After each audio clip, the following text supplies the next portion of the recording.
Hey there, moguls. It's me, Marshall Silver, your personal millionaire maker. Getting very excited about my brand new show. 2 hours a day, 5 days a week. I'm going to broadcast live to you. In the first hour of the broadcast, I'm going to give you content, information for better sex, more money, emotional, mental, physical, and even spiritual power. I'll also invite some of my cool multi-millionaire and billionaire friends onto the show to give you more direction, more advice, more strategies and gambits for having it all. The second hour is what I'm most excited about. It's when I get a chance to chat with you. Yes, you. Where you can call in, talk to me, ask me questions. And if you say the secret word of the day, you could win $5,000 cash. At the very least, if you're the most interesting call of the day, you could also win 10 ounces of freshly minted Marshall Silver 999 Fine Silver. All of that and more. Brand new Mercedes-Benz sedan or SUV up for grabs. My personal Rolls-Royce Phantom up for grabs. All the knowledge to get everything you want and so much more. All you got to do is log in to the show to get information about its release coming up. 2 hours a day, 5 days a week, coming to you live from the bunker right here at Studio Money. I'm Marshall Silver, your personal millionaire maker. Let me bring in our hypnotist, Marshall Silver. It's Marshall Silver, ladies and gentlemen, the world's fastest hypnotist.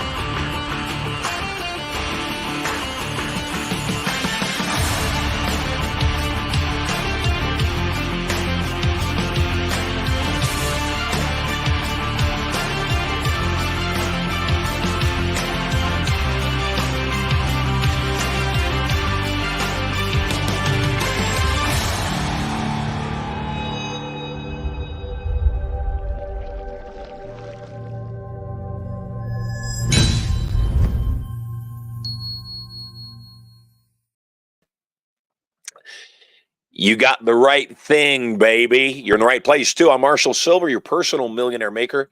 Glad to be with you. Today is a very special show. Very special show today. The gentleman I've got coming on board is a dear friend. Started off as a student, is an amazing coach. His name is James Allen. He's an online coach for coaches and content creators who want to have automated and scalable income that frees up their free time so they can ditch the hustle and the grind. He originally was a productivity coach, and then James obsessed with how to work fewer hours while simultaneously growing his income, which led him to learn about creating passive income with digital products, which is what we're going to talk about today. As the founder of ProfitYourKnowledge.com, James has a passion for helping people turn their knowledge, ideas, and skills into an automated income stream that not only gives them more money, but more importantly, gives them freedom and fulfillment. Hey, if you love the idea of building a money machine that can work passively for you, you're in the right place. Please welcome with a big Marshall Silver welcome in the chat, our great friend, James Allen. Welcome to the show. How you doing, man? It's been a long time, but it's great to see you. It has been way too long. And I was just trying to figure out how long it's been since I've seen you. And it was way before the lockdowns. Yeah, it's been a while. I've been meaning to come out to another Turning Point. I think it's time soon. So I think there's one coming up, and hopefully I can make it. But I would love that. I'll be out again soon for sure. So James Allen, when we met, how old were you? Oh, I think I was about 23, and I'm 20. Well, I'm almost 29 now. Birthday's in August. Yeah, so you're probably about 23. You and your mom actually saw me up in the Bay Area, San Francisco area, correct? Mm-hmm. Yep. And to your mom's credit, and again, I love this, and I love people that love their family members this much. Your mom said, James, you got to go do this. You're 23 years old, and you guys invested heavily, big bucks, strong 5 figures to come train with me. And from the moment that you saw this, I remember you saying this to me in the theater at the Palace. You said, this is my life. This is what I'm going to do. I'm going to teach people. I'm going to train people. I'm going to help people get everything they want. This is my life. And when you said it, it was with an absolute certainty, and it was spot on. And I said to myself, when you said it, this man is going to be big. This guy is going to be big. He's going to find something unique, and he is going to be a voice that's going to change a whole lot of lives. So glad to see you're doing so well and changing so many people's lives. Catch me up. What's been happening over the last 5 years? Oh man, it's been a lot. I mean, yeah, it's It's crazy that it's been that long. Just get busy, I guess, and kind of lost in the sauce. But definitely changes in the niche. I was started off as a spiritual life coach, and that's kind of when I was finding you. I was getting into the speaking game and stuff, and you helped me a lot with presenting, all that kind of stuff, which has been huge. And then I realized it was kind of hard to sell life coaching, which is always a challenge. And that's why I'm kind of hard on life coaches with love, but it's like, you got to figure out some sort of problem that's specific that you solve. And I had to learn that the hard way from years of experience. So I got into productivity because I had and while we're on that, and quantifiable, because that's the challenge for life coaches. I would agree. I tell people all the time, it's not a good route to go down to be a life coach or I'm a life consultant, because there's no hard return on investment for that. Yeah. And so you've got to figure out, how do we find that hard return on investment? So I'm glad you found it. Forgive me for interrupting, except I wanted anybody that's a coach right now that's a life coach, and we get a lot of them watching the show. That's the challenge. You don't want to go in selling you're going to have a better life. You better go in selling you're going to have more money so that you can have a better life. Yeah, 100%. And I have a YouTube video that's coming out. I'm filming it today, but it's all about finding your niche, because I've learned how to find more of my niche. And, I went from spiritual life coaching, got more practical, got more clear on helping people with productivity. And I just had to learn how to manage my time as an entrepreneur, which was a big hurdle that I overcame. And I saw people's technology was super messy, and it was causing them not to be efficient with their time. So it's helping a lot of coaches, a lot of sales professionals too, buy back their time. And in that, that's where I was productivity coach, obsessed with how do I grow my business and not be working all the time, because I didn't want to be working 40 hours a week, anything like that. And that's where I learned about digital products. So I built about 6 digital products that didn't make me any money, funnels, all that kind of stuff. And I finally learned some stuff that actually worked. It cracked the code, and I woke up to like $200 in my sleep, which may not seem like a lot, but having no interaction with the person and they just buy a $200 product. And I had like 200 subscribers on my YouTube channel at the time, which is another topic that we can dive into too. But that was huge. And then a little bit later, like a couple weeks, I made a $300 sale. And then it started to snowball. And then it was like, oh, I'm paying my rent every month on autopilot. And, it grew from there. And a couple of my clients were like, hey, I'm a coach. Can you help me do that? I figured, why not? I'll give it a shot. So I helped this one woman. She had zero online presence or experience with digital products or anything like that, copywriting, anything. And she, in her first try, made $1,500 in the first week that we launched her product. And I was like, this is crazy. And she started making passive income. So I started helping more and more people. And, I've helped quite a few people now, but it's just, a matter of just growing the business and helping even more people. But in terms of the niche, I've gotten a lot clearer as to who I'm helping and what I'm helping them do. And I think a big problem with life coaches that I see, I know this is a big problem, is that we want to sound fancy and cool, but what sells is direct messaging. So people don't care, about how you're going to help them per se. If it aligns with them and it feels right, they're going to take action with you. But too many people lead with the how, like the NLP or something. It's like, that's cool, but what are you helping me do? And that's the kind of messaging we have to be really clear on. So over time, I've gotten clear, and I've learned to hit 10K months in my business. And that's a huge hurdle. It took me a long time to kind of figure out as an online coach. I know many coaches want to experience that and get past that mark. So that's what my messaging is. I got really clear that I love working with coaches, and most people I help, consultants, speakers, all those people, they consider themselves to be a coach. So my messaging became, I help coaches break past 10K months and do it in under 20 hours a week. And that's the result that they're actually looking for, rather than me positioning as just like a life coach. Because I used to be like, yeah, I'll help people make passive income. But that's anybody. That could be like people who follow Robert Kiyosaki trying to do property investments and stuff like that. But that's not me. That's not my area of specialty. I help people with the digital products and, systems and membership sites and that sort of stuff.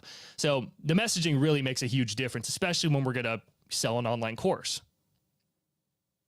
Yeah, and more than that, I think that a lot of people don't realize how much people from my generation, people that have leveled up above 50 years old even, are, for the most part, not tech savvy. For the most part, the moment you start putting digital products together or digital funnels or any of that process, we just tune out. It's just not what we're interested in. It's not how our brain is wired.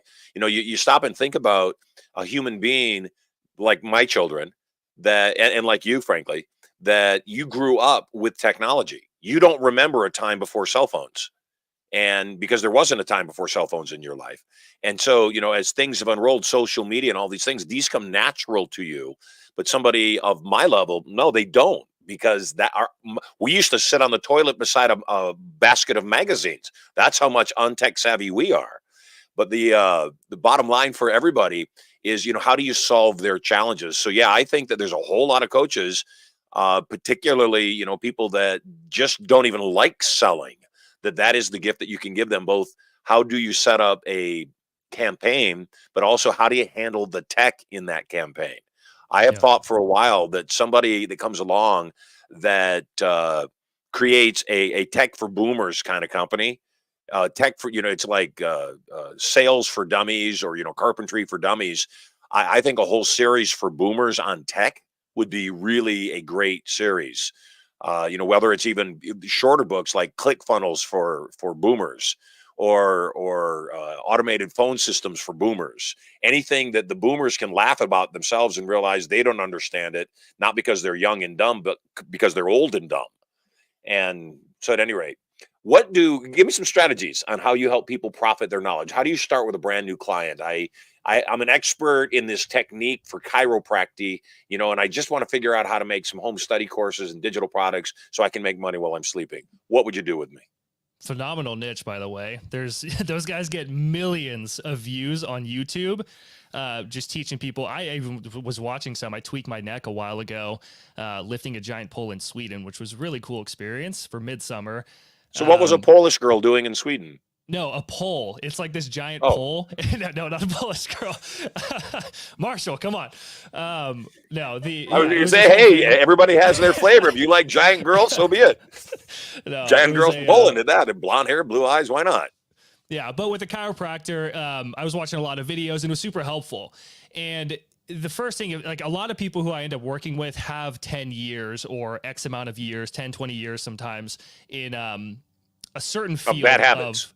Of bad habits, but yeah, with tech especially, because that's a big thing I help people with.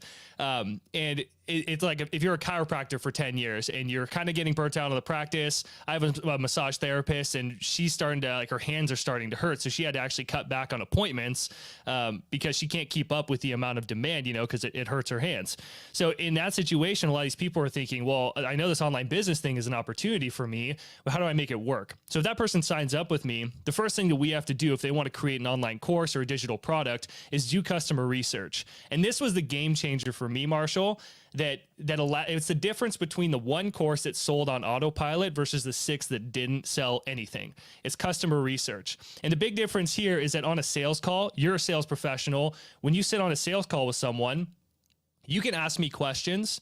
You can dig deeper. You can back up and say, what do you mean by that? Or tell me a bit more about that, and kind of change up your approach. It's very ebb and flow. But when it comes to a passive income system and a digital product, you have to know all those things ahead of time because it's very rigid. So customer research is always the first thing that I do with people, and I have them create a very simple document. I made a little template in Google Docs, but you really want to just find 3 main points. And it's, what are the challenges, pains, and frustrations that this person's dealing with in regards to chiropractics, we'll say, but it can be anything. What are the hopes, dreams, and desires that they have related to their health and how they can see chiropractic maybe helping them? But really, it's even more the outcome that they're trying to achieve. And you're trying to get clear as to what that common outcome is that people want. And then you also want to think about the third area, which is obstacles, barriers, and uncertainties. These are the objections that people have. Oh, I can't do this because blank, or anything like that. I don't have the time, money, anything of that sort. So the chiropractics, it's really, people have a pain in their neck, literally, or in their knee, anything like that. So you want to get to know what's going on with the pain, and just start talking to people. There's a lot of ways you could do customer research and fill up this document. A big problem that I did when I was first starting out is I filled it up with anything I can think of, no matter how surface level it seemed. And then I had to go back after I learned more about this and was like, this is filled with a ton of useless information. So when you fill up this document with the challenges, pains, and frustrations, hopes, dreams, and desires, obstacles, objections, uncertainties, barriers, it's all about emotionally charged phrases because that's what sells. And you have to be really clear as to what the outcome is you're helping someone achieve. But when it comes to copywriting with your emails, the sales page, which is an amazing asset. When you get a good sales page or a good enough sales page that can sell for you, it's basically like printing money with digital products. It's pretty crazy. And what it's going to make it sell is using the real words and phrases that your audience are experiencing or that they're saying, and then putting them into your copy. Like if you read my copy and I had my document next to it and I showed you my sales page, I would be like, this is literally copy and pasted, maybe tweaked just a tiny bit, but the wording is the same. Because when you read it, it creates an emotional response inside of you, which causes you to actually take action. So that's always the first thing I have people do is the customer research. And the best way to do it is just to get on the phone with people. You're not selling anything. I mean, if it happens, cool. But it's really just a matter of really understanding your audience and talk to even 5 people. And you're going to see if 5 people are dealing with the same problems, saying the same stuff, chances are thousands, millions of people are as well. What do you think about premiums? What do you think about offers that, book offers for, free plus shipping, or just flat out, download this for free? What do you think about Tripwire and premiums? Well, like a free book offer, I think it's great. I mean, it's really Russell Brunson, I think, really built a huge piece of his career on doing that. Every single one of his book, .com secrets, traffic secrets, expert secrets, amazing books. And they're also free. You pay for shipping, and that cuts his ad costs, which is a big thing. So he can keep running more ads, but it gets you into the funnel. And then on the back end, he sells the different products and whatnot. Having a lead magnet is really the key, but you want to create a really good lead magnet because an email list is by far the greatest asset that we have in online business. A lot of people I talk to, they're like, oh yeah, I got my whole audience on Instagram or on TikTok. And I'm like, that's great. I got thousands of people. Awesome. Do you have an email list? And they say, well, no, not really. Why not? What happens? I mean, TikTok is on the horizon, apparently going to get banned. We'll see what happens. But if that happens and you build 10,000 followers on TikTok and then TikTok disappears, now you're stuck at ground zero again. So if you had an email list with even 5,000 of those people that really cared about you, then you move over to whatever the next platform is. You can say, hey guys, I'm moving over here. It's going to be very similar to TikTok, the kind of value and content that I shared there. Give me a follow. And then they'll transfer over. But even more than that, you ideally should have a very targeted list. So using Tripwire products, free book offers, quizzes, there's a lot of stuff you can do, really. Those things are great for making sure that only the right person would pick that up. Expert secrets. I want to be an expert. This book apparently is going to help me do it. I'm going to pick it up. Now I'm on his email list as a person who's really trying to be an expert. And I was willing to put in just a couple bucks, like $9 or something for shipping to do that. So it shows that I have more skin in the game. Very great strategy. I have a belief, and you saw me speak. You obviously have been through our training programs. One of my core beliefs about being more influential is something I call brutal honesty. And what brutal honesty is, being extremely clear that you're there to sell something. So, when I get on stage, I'll say, who wants more money? You say, oh yeah. Who wants to lose a pound or two? Say, oh yeah. Who wants better relationships? Say, oh yeah. Who thinks I'm going to try to sell you something? Say, oh yeah. And everybody says, oh yeah. And I say, I will not let you down. I'm not going to try to sell you anything. I'm actually going to sell you something. It's good for me. It's good for you. It's why I'm here. The entire world wins when I sell you something. And in the same thing, like in sales calls, when people get on an appointment for a sales call, I train the salespeople to say, I just want to be clear why we're both here. You're here to get information on X. I'm here to sell you a course to give you more information on X. I just want to be sure we're both clear on why we're here. And what that does, that puts the prospect on notice that it's a sales presentation and not a free fact-finding mission for them, that there is an obligation to make a buying decision or not at the end of the presentation. And it just works so much better. I have a belief that there is something called over rapport. You have too much rapport. You're too much of their buddy. It's like the friend zone for a guy that wants to get laid. Do you think that that's a real thing, that somebody can be too friendly and buddy to the point where they can no longer be an authority? Yeah, there's definitely a certain level of, I guess it's a I don't know what the word would be for it, but it's a certain level of just kind of respect that you have that I am the teacher. I mean, with clients, for example, I become friends with pretty much every one of my clients over time, but there's always the knowing that I'm the guy that they invested in and that I am kind of the expert here, and I'm teaching You're the them. authority. I'm the authority. Yeah. And I think that's something that you do have to maintain. I agree with you that over rapport is definitely a thing. But if you're very clear in kind of your expectations, like a great example is when somebody opts into your list. I actually just spoke at a summit and had a handful, a couple hundred people that were on my email list that were like, yeah, we'll get in contact with the speakers. So I put them on, I sent them an email, and I did exactly what you just said. I'm like, hey, here's a bit about me. You're probably wondering who the heck this guy is. I just did like a really short little FAQ. And one of them was, are you going to try and sell me stuff? Like, absolutely. I have a business. Are you kidding me? But I know that everything I offer you is going to actually help you get X result. So yeah, it's only going to help you. It's up to you if you want to sign up or not, which is totally fine. But the nice thing about an email list is that you can purge the list. If people are on the list and they don't engage for 3 to 6 months, you can scrape them off the list and only keep the people who really engage. Some people do just need a bit more time, I found, because I've had people on my list for 6 months and then they start buying stuff from me because they just needed something that really hit home with them.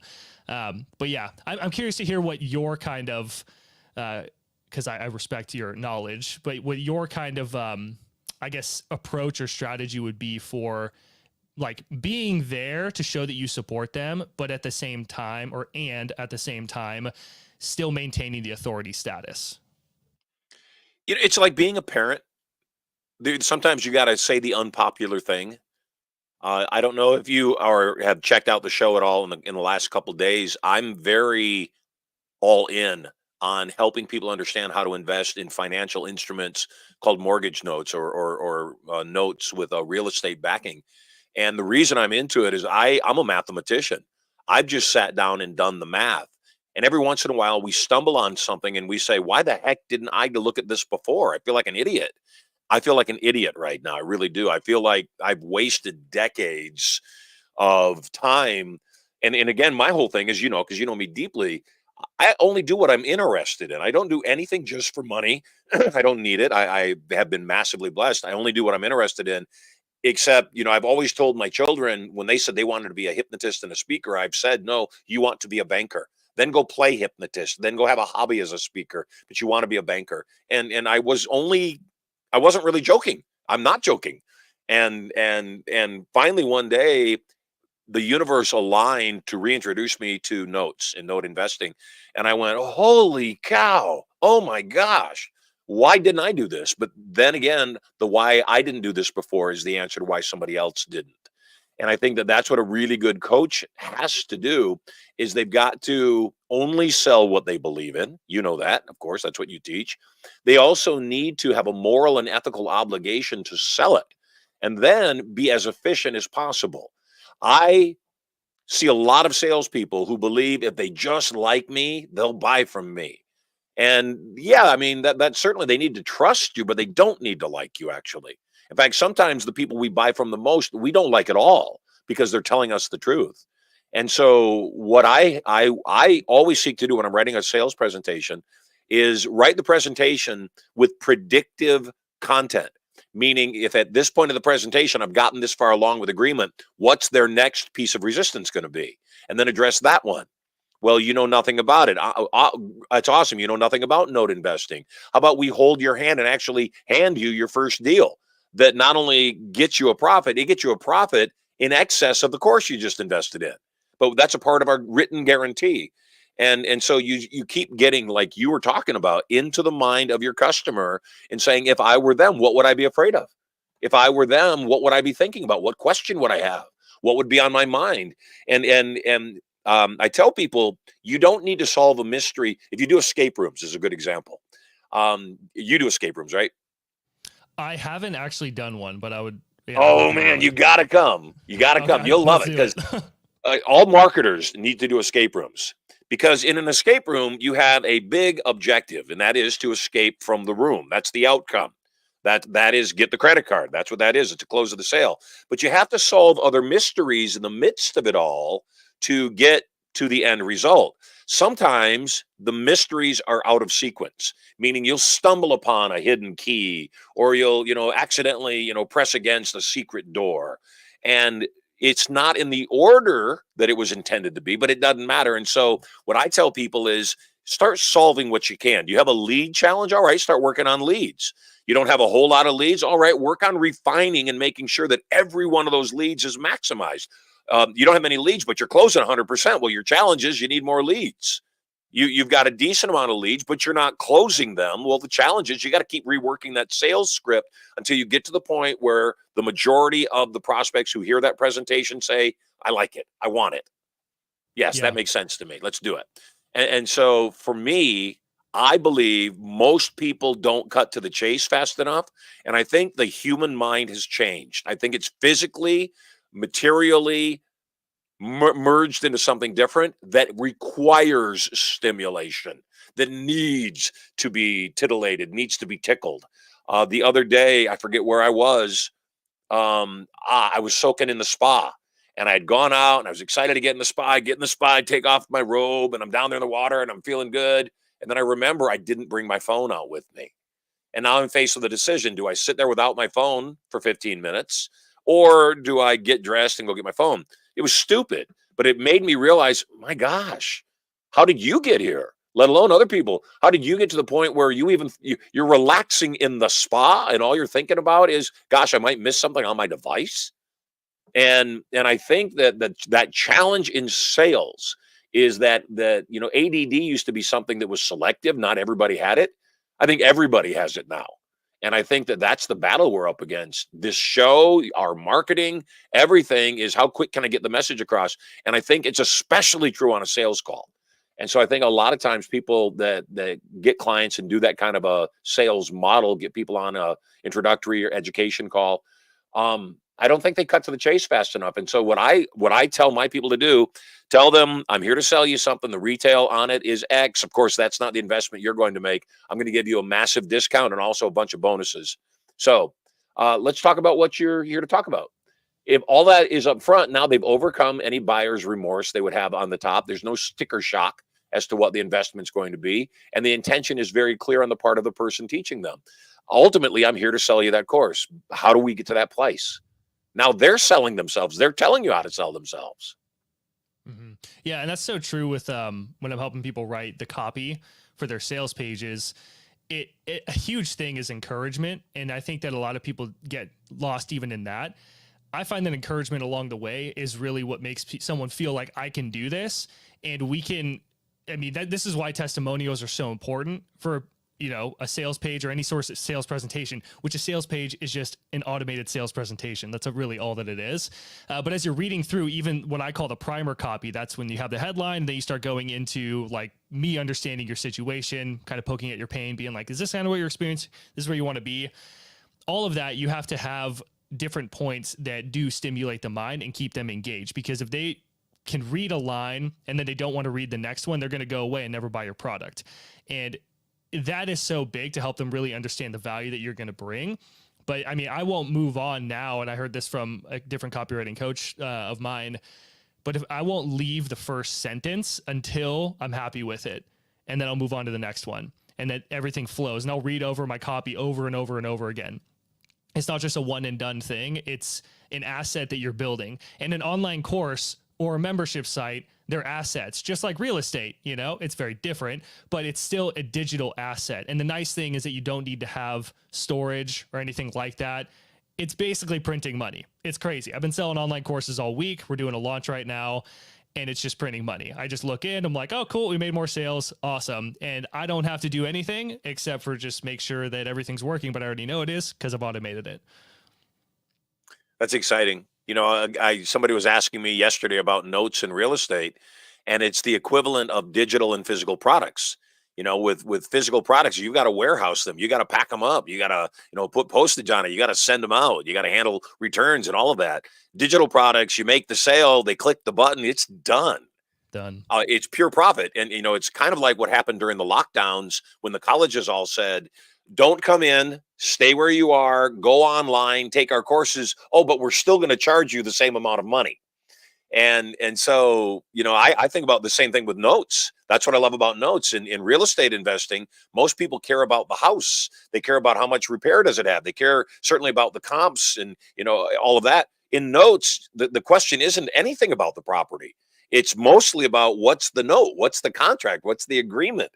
Did they agree to pay you X number of dollars? And you're not really holding anything. It's not even a physical file usually anymore. It's a digital file. And so again, I think that everybody watching this right now should take that huge lesson for both of us and say, how do I figure out a way to have my entire business be automated? If you're selling digital, if you're selling physical products, you sell chocolates. Are you selling a subscription that once you've sold it and once you've acquired that customer, that subscription just, from the warehouse, he gets a little note, says, okay, all these packages going out today, bam. So how do you automate everything? What do you think about AI? Are you using AI in your business? And if you are, why and what? And if you're not, so tell me about what your thoughts on AI are.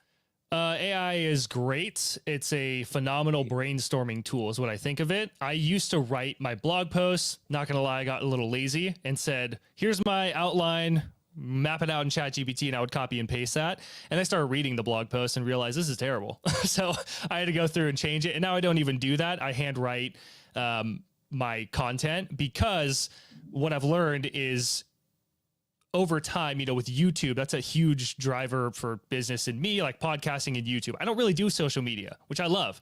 And that was a huge challenge that a lot of people face. They're like, I don't like posting every day on social media. You don't have to. And this is part of the automation process. Right this second, YouTube is working for me. My podcast is working for me. And that's getting me discovered, driving traffic over to my digital products, where it goes to my sales page, make sales.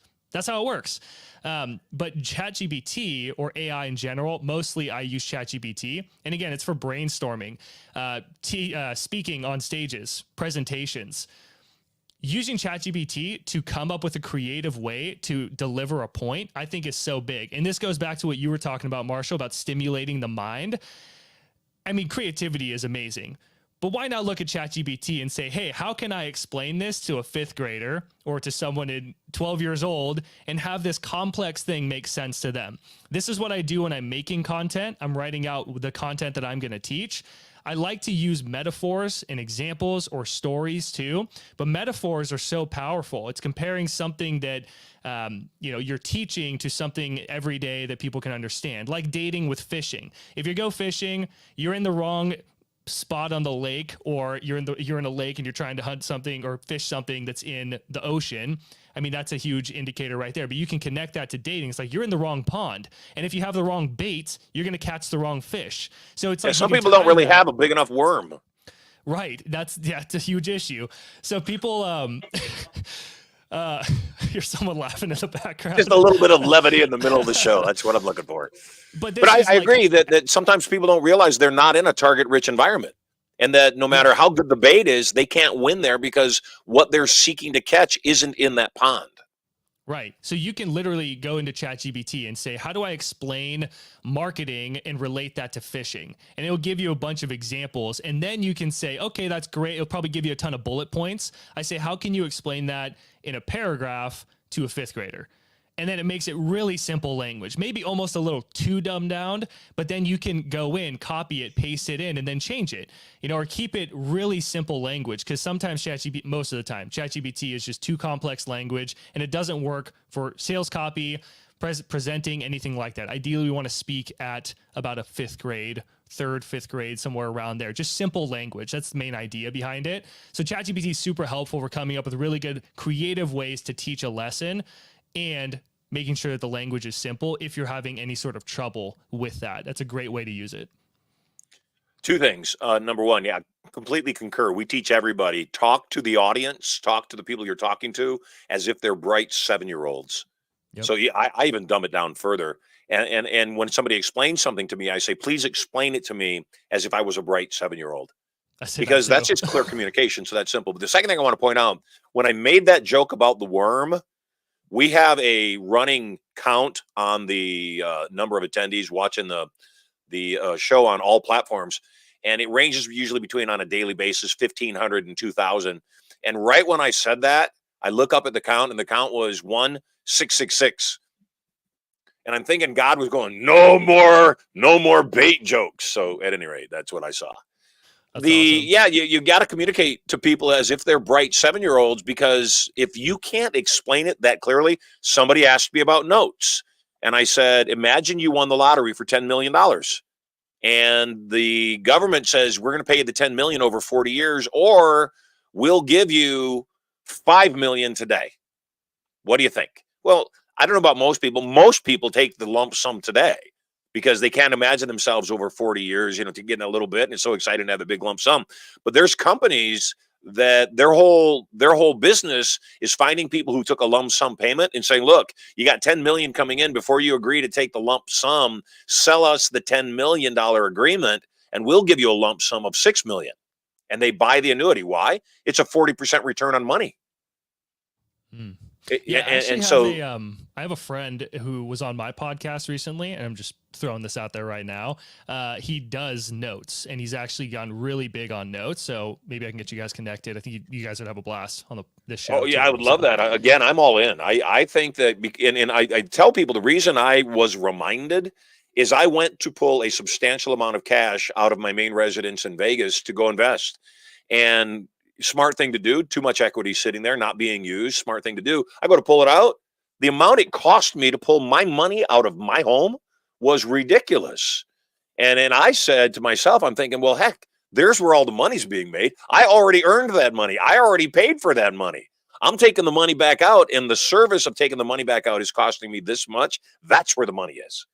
And again, I'm level 62 at this point. For me to be reminded at this point, the money's in the money is crazy. But it's the same thing that you're talking about right now, is that I would agree. If you haven't made any money, the day you wake up and look in your account and say, oh, I made $200 worth of sales is monumental. And then you say, okay, we did 200. How do we do 4? How do we do 1,000? How do we do 10,000? How do we do 100,000 a month? And so on. But again, you got to start. Everything starts. And I think that that's the hardest thing for people is, you said I did 6 campaigns. They didn't work. Well, most people quit at 3 campaigns. Can you imagine if you had quit at 4 or 5 or 6, you wouldn't have the success. And that was one of the things when we met, because you were so young when we met. That was one of the things that I kept saying to you. You just have to keep swinging the bat.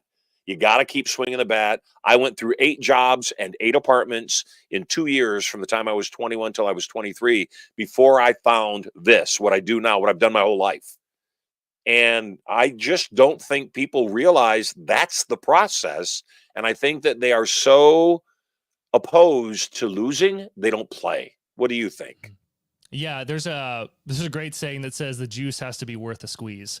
And to me, making passive income, selling products and all that kind of stuff, just being in this industry, the juice was worth the squeeze. And there was times where I thought about quitting. And this one day I was literally thinking about just throwing in the towel, going in to become going to the military or something like that. One day I was in my coaching business, and I just had to have a real sit down talk and be like, what do I really want? And it goes back to what you were saying, what I kept telling you. I want this. I want to be a coach. I want to be an expert, and I really want to help people in a meaningful way. And the only way I'm ever going to get there is if I stay the course. Because if I throw in the towel, there's no way you'll ever be able to get there. If I stop making programs and stop swinging the bat, there's no way I'm ever going to finally hit one and make some money and win. And I think it was about a week or 2 after I made that decision to stay the course, I had my first $10,000 day, which was huge. And it was like, okay, good thing I stayed. Because imagine if I threw in the towel and just gave up.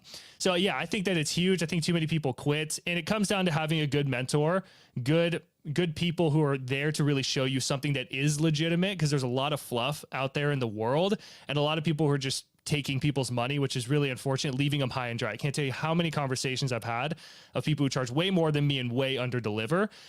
And that's fine. I'd rather make a really big impact, and everybody's super happy when they work with me and they get great results. You know, I have a client who's she's a notary signing agent, and she teaches other people how to become notary signing agents and turn that into a business. She crushes it.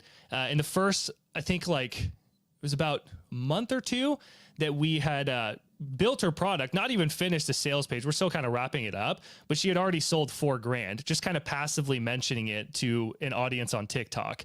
And she's already making money, which isn't anything like massive, but to her, that's a lot of time in signings that she has to drive to different places. She gets paid about $200 per signing, which in the world of notary signing is pretty good. So I think something cool is that if you've made money, the listener, in something, like if you've built a 6-figure business, baking cakes or being a professional speaker, you become a paid speaker, even if you've made like $1,000 or anything like that, you've created this result and made money in some way. You can teach other people how to make money doing that and become a millionaire. It's crazy because there's so many other people who have that same problem. But if you have the know-how, even if you've had some relative success by teaching other people and showing them that you've done it, then they're interested in learning more from you. And then you can 10x your success or more. It's crazy. Well, it's beautiful. It's very beautiful. And I think that most people don't realize what they can have. My beautiful bride is taking a real estate training course with our son Sterling from another one of our inner circle members. So I don't know if you keep in touch with any of the other inner circle members, but one of our inner circle members is a guy named Andrew Schlegg. Andrew Schlegg. So Andrew Schlegg teaches real estate strategies, and he's teaching a phenomenal course. I wouldn't have coached him to do it, and I know why I wouldn't have. He's doing a 60-day program, and it's 6 days a week for 10 weeks. And it's 30 minutes a day. And when Erica said, Andrew's going to do this program, it's 60 days, 30 minutes a day. The first thing I thought of was oh my God, that's too much work. I would never want to commit myself to 30 minutes a day, 6 days a week. And then I was reminded, dude, you work an hour a day, 5 days a week. What's the difference? And so he's doing the course. But what's beautiful about it is he's chunked the whole process down so simply, because it's only 30 minutes, that my wife and son have already put in an offer, had the offer accepted on their first real estate investment that they've done without me, all by themselves, without any input whatsoever from me. And what a breakthrough that is, right?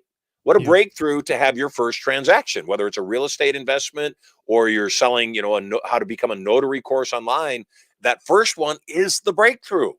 So the question is, what do you love? And Erica last night was chatting with me, and she said, Marshall, I had no idea how much I was going to love this whole process of negotiating and, playing and chatting with people and doing deals. And I said, you're a natural.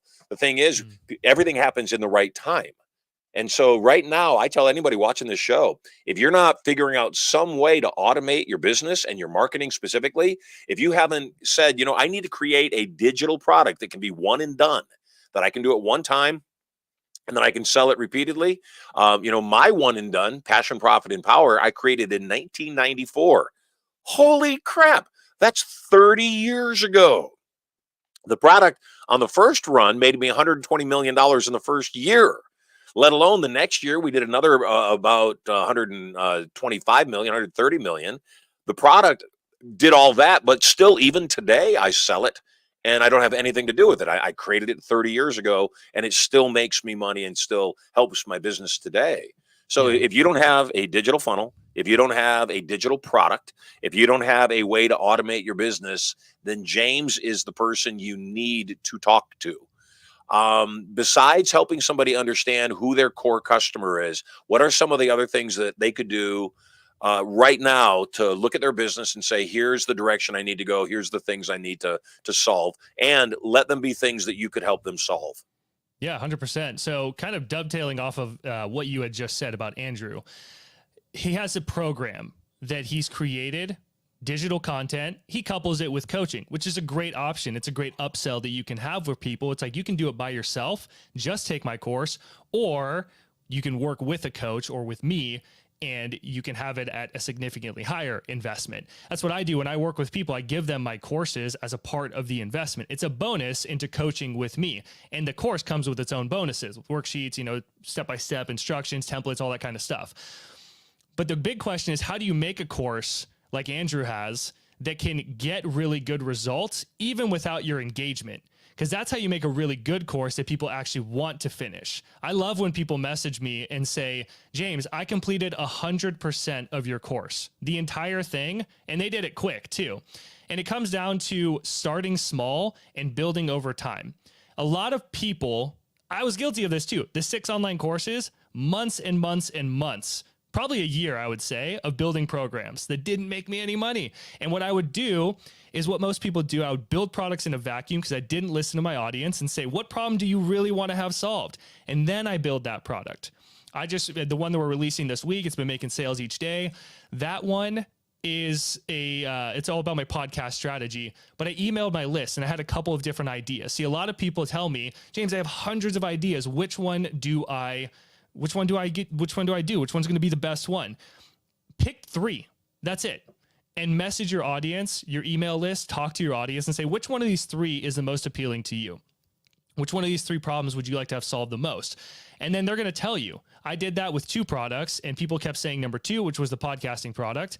And I said, okay, cool. That's the one I'm going to build. But when you build it, you keep it small. And what I like to do is get paid to build my digital products. So I coach people through the process. And as I'm coaching them through the process, I'm building the product on the fly. So kind of building the plane as you're flying it, but you start small and then you get a group of people inside to test the content, to really get results from it on its own. And then you can start to build things over time, because too many people build like a 30 lesson program that just takes way too much time. And then some people get into their program, watch a couple of videos, and then don't watch the rest, because not everything is very important to the audience or very congruent. But if you can start with, these are the main building blocks that you have to do. You understand where they're at, where they want to be, and then come up with a very simple outline. 10 lessons, something very simple of like, these are the must-know steps, and then you film that, and that's the baseline of your course. This is huge in the software industry. It's called a minimum viable product. And you start small, test it, and then develop it based on what people say they want and need to turn it into a much bigger program. And you can start with like a $100 product that down the road turns into a $500 or $1,000 or multiple $1,000 product that you know is going to get people results and that they're going to want every single piece of. So you didn't come out and say it, but I want to be clear about what I think you said. And if you didn't say it, I want to make sure I interject it. I have a term called dry testing. Dry testing is telling people about a product you have not yet put out. And you tell them, you say, hey, I'm working on this product that'll give you instant recall, help you speed read a book in 1/10 of the time. And the course sells for it sells for $100, but you can have it today before I release it, pre-release, for $29. And you put that out into the marketplace and you see if the market responds. If the market buys 100 copies, yeah, get busy, put the course together. But if you put it out into the marketplace and the market doesn't even respond at all, doesn't make an inquiry, doesn't ask you questions about it, certainly doesn't buy it, then don't waste your time doing the product. And before I learned about dry testing and before I did, all of that up front and said, can I sell it before I actually produce it? I produced a lot of products that nobody bought. And, and you see it now, crowdfunding, that's all crowdfunding is. It's not really about the funding. It's about, do we have a market for this product before we spend a ridiculous amount of money on R&D? And so I think that digital people don't realize, and people in the information marketing space don't realize, they don't need to create the whole product to start with. Back to Passion, Profit, and Power, which at this point has done over $250 million in sales all by itself. Passion, Profit, and Power, when I shot the infomercial, the product wasn't done. And this is back in the day, we used this thing called a cassette, James. A cassette was this plastic thing that had tape. I'm sorry, you're really young. So we had cassettes, and I had printed the cassettes because I wanted to be able to show the product inside of the infomercial. I had printed the cassettes with the name of the product on it and, the graphics that we were going to use. But we didn't have the product yet. I hadn't gone into the studio and recorded the product. And if you look carefully at the tapes, I didn't realize when I had the samples made up, they don't actually have any tape inside. They have the spindles, but there's no tape on it. So if you look closely, you can see those aren't really cassettes. That's what I had to do. We did the infomercial, all of that energy before the product was even done. Ran the show, saw that we got a ridiculous return on ad spend. And I said, okay, went into the studio and within 30 days kicked out the entire product. But the reason that I did it that way is I didn't want to do another product that nobody wanted to buy. Yeah. Yeah. The only challenge in this situation is that, and I've seen this because I've learned about pre-selling, haven't done it myself because I like to have some sort of baseline. And that's why I like the minimum viable product option. Not saying it's wrong by any means. It's just a personal preference that you have to decide on. if you do go the route of dry selling, you just have to be really clear up front and bold and make it big font, anything it takes to be very clear that when you buy this, you are not going to get anything because there's not a product built. And a lot of people will kind of glaze over that and then they sell it. And then people are like, I'm not getting my product, and they get upset. So you just have to really hit home that it's a pre-sale and that they're not going to get the product. Or if you want to have some sort of product, just make sure it's small. Don't spend months building this thing that you don't know if people are going to really like. I don't know. I agree. Don't disappoint your customer. Absolutely. But even on these fund, when people do pre-funding on a product release, often I will see a really cool product online. I'm sure you see it too. The product looks really cool. You think, gosh, I want that. And then you go and it says released in October, October of 24, product to be released. And oftentimes I get a little bit perturbed. Sometimes I buy it. In fact, right now I'm waiting on this magic pen that isn't a smart pen. It's not a UScribe pen. It's a pen that you write on a piece of paper and it automatically puts all the data you're writing on your computer instantly. And it's got some really cool things. It writes on regular paper and sends all of that. The smart pen by UScribe has to be on special paper, just writes on regular paper and telegraphs everything to your computer. At the same time, downloads the audio file that was being recorded while you were taking your notes. So it's a cool thing. They're late on delivery. I ordered 2 of them and they're late on delivery, but I've already prepaid. So what do? Go and cancel it? Am I perturbed? Yeah.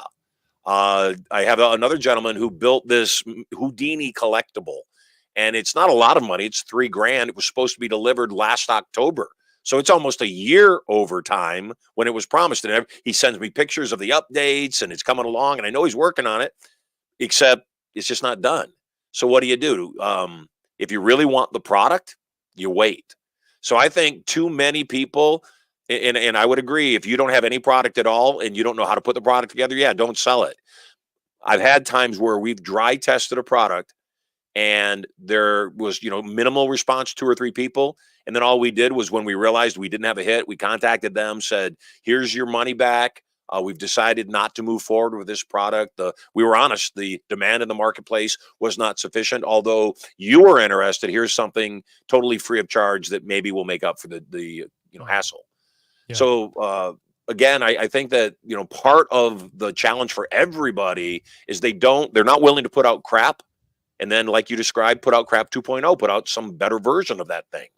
Yeah, I think the big difference too, even with your info products that you were selling, because it was back in the day, it wasn't digital products like it is now, which seems super sketchy. Now it's a lot more familiar, but the common expectation now is when I purchase a digital product that you get it.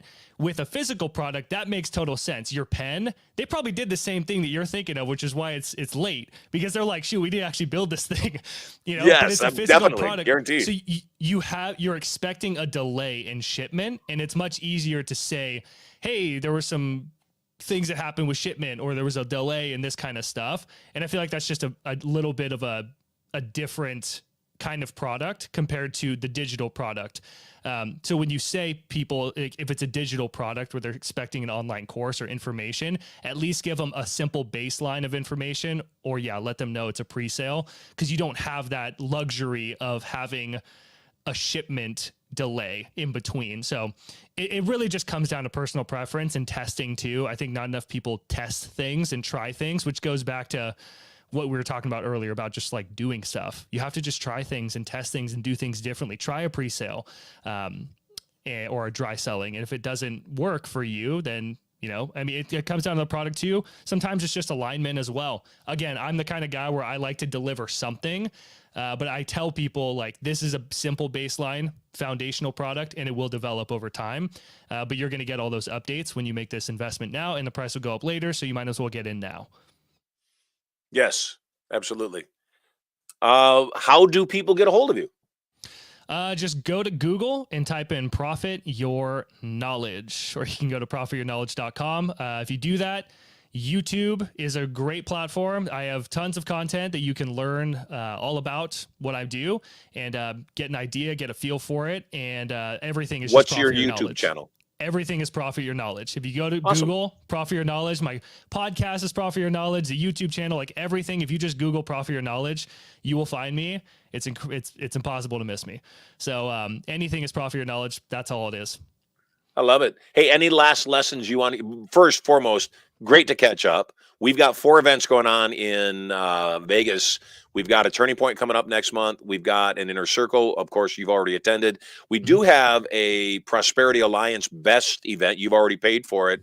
It's kind of a reunion of Inner Circle members. So it's only open to Inner Circle members. No additional cost to you. You might consider that. And then we also have the speaker training. Because the last thing that I want to leave with everybody that's working on digital products is, yeah, it's a really smart idea to figure out digital products, but then you also want to, in the mix, figure out how am I going to incorporate live events into this mix? How am I going to get people in person where they can know, like, and trust me at an even deeper level, where I can also offer some very high ticket services and offers. So definitely want to see you at an event. Any last thing you want to say to the audience before we wrap up? There's a great proverb that I read a little while ago, and it says the work will teach you how to do it. And I just love how simple that is. The work will teach you how to do it. And every time when I first read it, I was like, that's so amazing. It's so true. Just do the work. Building a digital product, building a funnel, getting good at speaking, getting into note real estate investing, anything like this, there's a learning curve. So just start doing the work. Don't sit there and try and read all the books. I would any day rather be the person who just started testing and getting my hands dirty than be the person who's got my nose stuck in a book and didn't really implement anything. You're going to learn so much faster just by starting to do the work. Even if it's small, it's okay. Just start doing it, keep doing the work, and eventually you're going to learn how to do it. That's the last thing I really have to say. That's good advice. And you are a product of the product. You are somebody who, like I said, told me this is going to be my life, and you're making it happen, and you look good, you look happy, you look calm. Your mother is a remarkable human being. Please tell her I said hello. And to anybody that would love to figure out what is the digital product that you want to sell, what is the way to make some money on that product, how can you become a better speaker, and all sorts of other really cool things, by all means, visit James at profityourknowledge.com. I guarantee you got my stamp of approval. It'll be one of the best decisions you've ever made. James Allen, thanks so much for being on the show today. I appreciate you. God bless, and I look forward to seeing you soon. Thanks for having me. You bet. Take care. I love having our Inner Circle members on the show, talking about what they're doing, catching up, showing us everything that they're creating. Before we wrap today, want to remind you, we've got Turning Point coming up in July, next month in Las Vegas, the 16th, 17th, and 18th. Get your Turning Point tickets. Go check out the webinar, see what it's all about. Go to MP2M, Missing Piece to Millions is what it stands for. Go to mp2m.com, check out the webinar. And if you want to see what the Turning Point is all about, you can go to silver.com, SYLVER.com/TP. First 3 people who contact the office today will receive 2 tickets to come to Turning Point. That's $6,000 in value. All you got to do instantly, right now, this very moment, call 1-800-92-POWER, and we will take care of you there. I'm Marshall Silver. You're totally loved. Make it an awesome day, and I'll see you next week on Marshall Silver Live. Bye for now. Hey there, moguls. It's me, Marshall Silver, your personal millionaire maker. Getting very excited about my brand new show coming up 2 hours a day, 5 days a week. I'm going to broadcast live to you. I'm going to give you content, information, emotional, mental, physical, and even spiritual power. I'll also invite some of my cool multi-millionaire and billionaire friends onto the show to give you more direction, more advice for having it all. All the knowledge to get everything you want and so much more. All you got to do is log in to the show to get information coming to you live from the bunker right here at Studio Money. So stay tuned.